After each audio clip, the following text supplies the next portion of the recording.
Hello, I'm Jessica Harmson. Welcome to the program. This episode, we're at the Adelaide Central Markets. Coming up a little later, we'll take a look at the resurgence of a native Australian nut.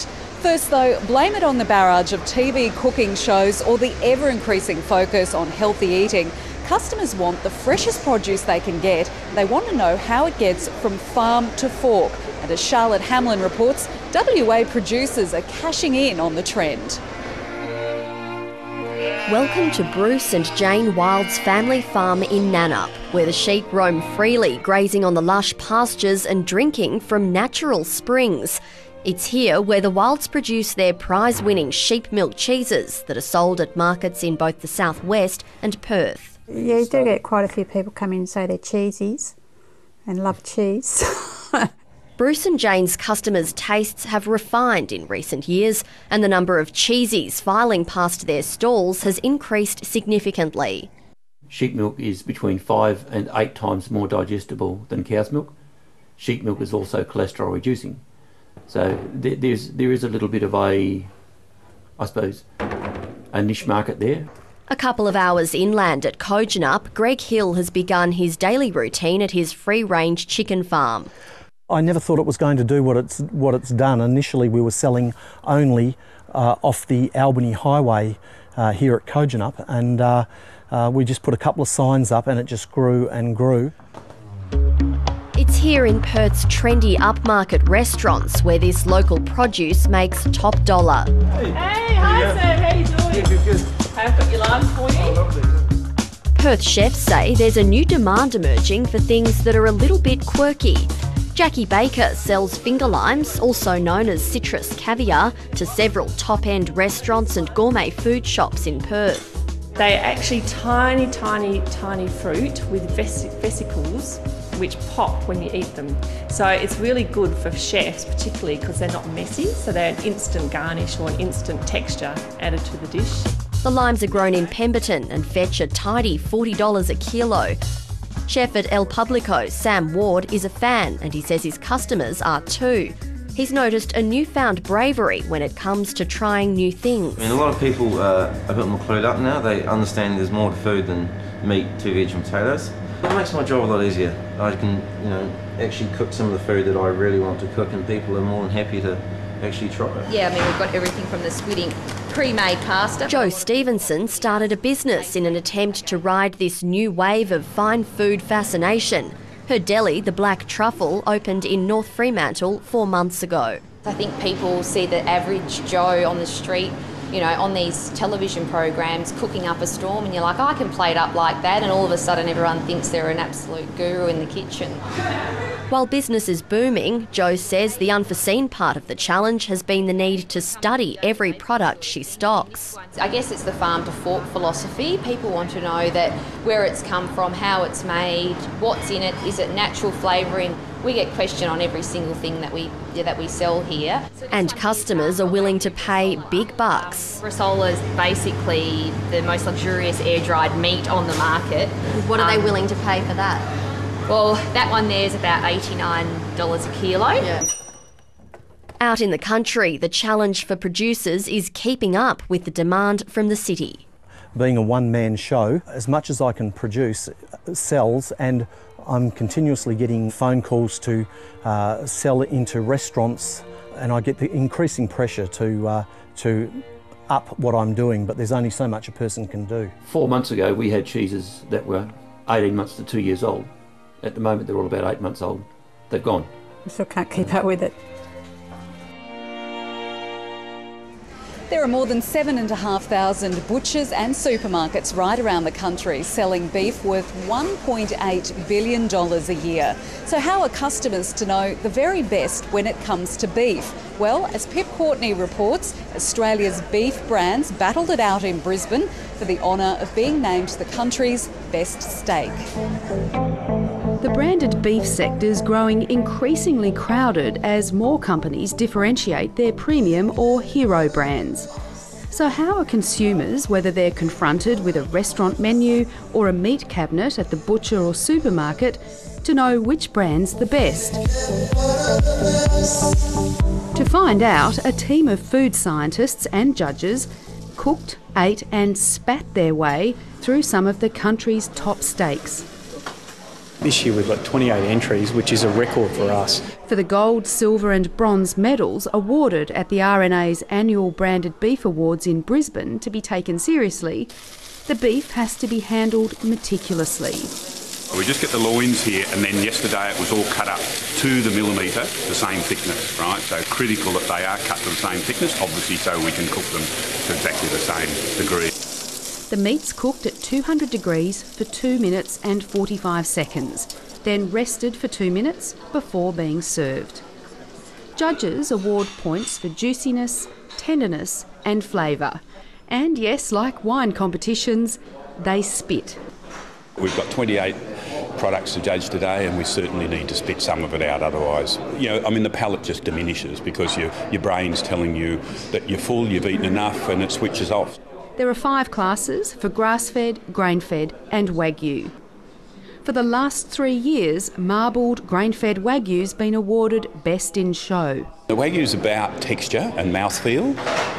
The grass-fed steaks that we had here earlier today, grass-fed's about flavour.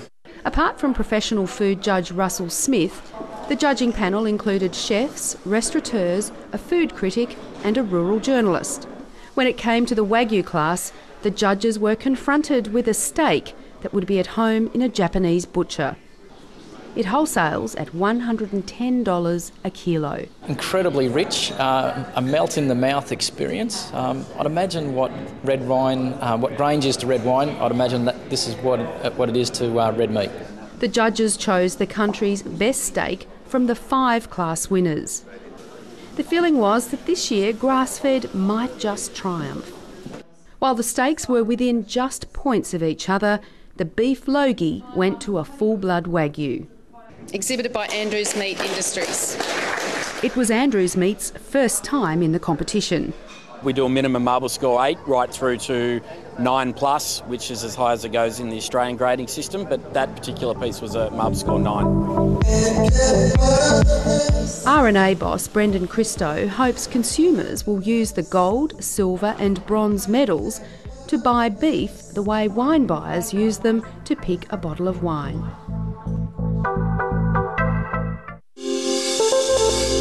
Alpacas normally get attention for their looks and valuable fleece, but it's what's on the inside that's becoming increasingly popular at high-end restaurants around the country. Originally from Peru, chef Alejandro Saravia serves alpaca meat at Morena in Sydney. Don't expect a lamb flavour, don't expect to compare it to kangaroo. It has its own particular flavour. He says Australians are beginning to embrace the meat and its health benefits. In comparison with all the red meats in the market, alpaca is the one that has the lowest percentage of cholesterol. Alpaca is already served at restaurants in South Australia, New South Wales and Victoria, and Queensland breeders are set to cash in soon too. Macadamia growers have been struggling in recent times, battling bad weather and low market prices. But as Tom Forbes found out, this season growers are smiling as the wholesale price of the nut cracks $3 a kilogram. It's a question veteran macadamia grower Lindsay Bryan has been answering for about 35 years. How are your nuts? They're good, Tom. Would you like to see them? He's one of about 850 Australian growers who've had a string of poor seasons. Some cracked, but this year things have turned around. The flowering was a lot better. We got a better set of nuts, so we've got a good crop of nuts. Harvesting takes months as growers wait for fresh nuts to drop. The macadamias are picked up and dehusked. Inside the sorting shed, the damaged and inferior macadamias are discarded, while the saleable nuts are stored, dried and then taken away for processing. Yeah, they are native plants. It's probably our only cultivated commercial native plant that has been a success. This year, Australia is expected to produce about 36,000 tonnes of macadamias. $130 million worth of nuts will be exported to more than 40 countries, including Japan, China and Germany. Most macadamias are grown in subtropical parts of northern New South Wales and southern Queensland, but trees are also being grown in other areas, including Mackay in North Queensland and Western Australia. So the expansion's predominantly in Queensland, The mature orchards are here in New South Wales. Grafted macadamia trees can start producing nuts at 3 years. Peak production's year 12 to 15, but they will produce nuts on to 50 or 60 years. Growers say it's a rewarding long-term investment. Let's head overseas, where Japan is relaxing its restrictions on preparing pufferfish, a rare delicacy that can also be deadly. In the past, only highly trained chefs were allowed to prepare fugu. Now all it takes is a one-day course. From Tokyo, here's Mark Willisey. It's horrendously expensive, hideously ugly, and contains enough poison to kill you many times over. But in Japan, fugu is a delicacy almost worth dying for. If you eat the most toxic parts, you die fast. They say it's 200 times more poisonous than cyanide.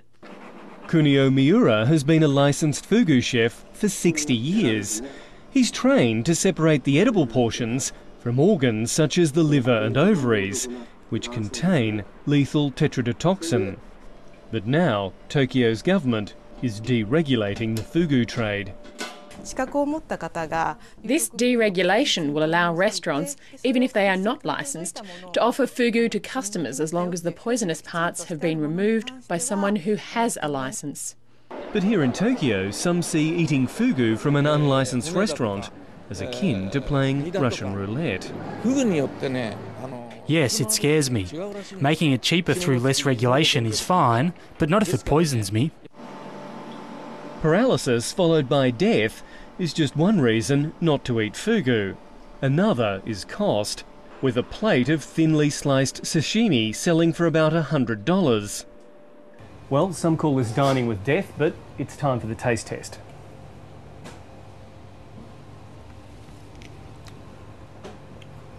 It's not bad. Hopefully it won't be my last meal, although the same can't be said for about 24 other people here in Japan in the last decade, who've all fallen victim to poorly prepared dishes of this potentially toxic fish.